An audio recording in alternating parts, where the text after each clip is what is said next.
How you doing? I'm Donald Trump's campaign manager. They call me Louis Soulfucker. I tell you, this is a hell of a job. It's non-stop. It's just taken over my life. But I would not give it up for the world. I mean, when I tell people I'm running things for the Donald, they always want to know, how's the campaign going? And it's always the same answer. Unbelievably good. And I mean that literally. There is nobody on this campaign, up to and including the Donald, who can believe this is going the way it is. I mean, you just look at it logically for a second.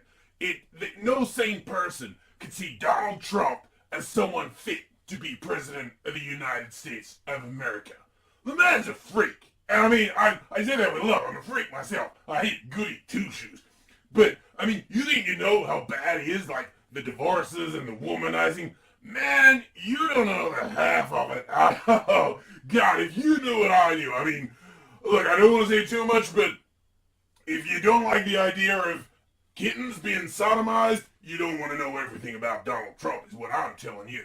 I mean, the weirdness of it and the depravity of his life, that's only half the story. Like, it would almost make sense if he was running as an independent, but he's running as a Republican. How does that make any sense? How does someone like Donald Trump stand up and talk about the Bible and family values without getting hit by lightning? How does that happen? And how are people stupid enough to go along with it? They know it's a joke, right? I really mean this was a joke. This was done for a laugh. We thought, oh, let's go on, say some outrageous shit, boost your profile, sell some books, go on a speaking tour, make some bucks.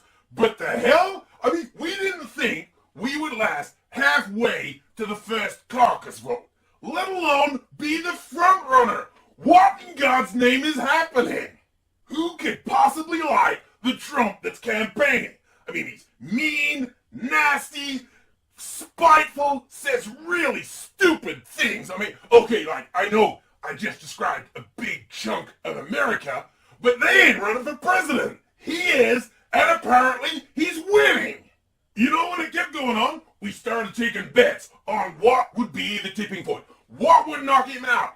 Oh my God, I've lost so much money on those bets. You know, the shooting someone in the street? That was one of mine. Donnie's going, I can do whatever I want. These fucking idiots will love me even more. I said, okay, prove it. You tell them you can do whatever you want and they'll still vote for you. Say you'll shoot someone in the street and they'll still vote for you. I dare you. Who the hell wants that said about him, right? That you would support someone who shot someone in the street. He called my bluff. He went out and said it, and he's gone up in the polls since. And I keep pushing. I think double or nothing, Donnie. Come on. Don't speak out against the Klan. Yeah, when they bring up David Duke and the KKK, just go, I mean, who does that? Who does not say, hey, I reject the Ku Klux Klan? Donald Trump. That's who, and it just makes him more popular. Who can see that a presidential candidate could actually whip up hate mobs, whip them up with racial hatred, and get more and more popular? His crowds attack anyone who's not white, and rather than speaking out against it, he just says, they're passionate. He can't go wrong. Look, I ain't gonna surprise anyone by saying Donnie ain't the sharpest tool in the shed.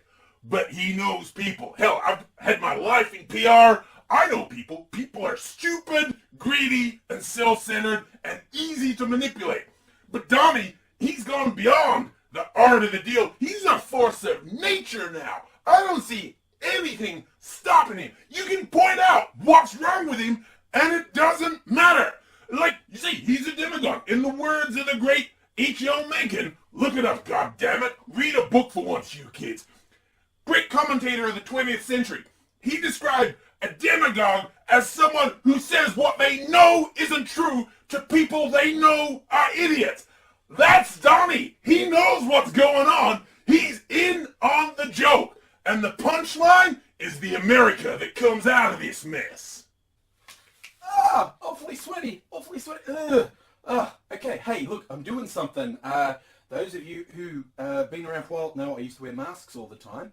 And if you pay attention, you might notice I love acronyms and alliteration. And I've decided, hey, March, it's going to be March Mask Month. I'm going to bring back a bunch of the masks I used to use. Not saying every video this month will involve masks, but I'm going to do a lot of it. Just for fun. You know, I've got a dozen or more of them, different characters. So hey, if you remember the old school masks, tell me which ones were your favorites and I'll come up with an idea for them. Hopefully you enjoy me doing something a little different, as well as doing a lot of stuff very much the same this month. I will see you soon.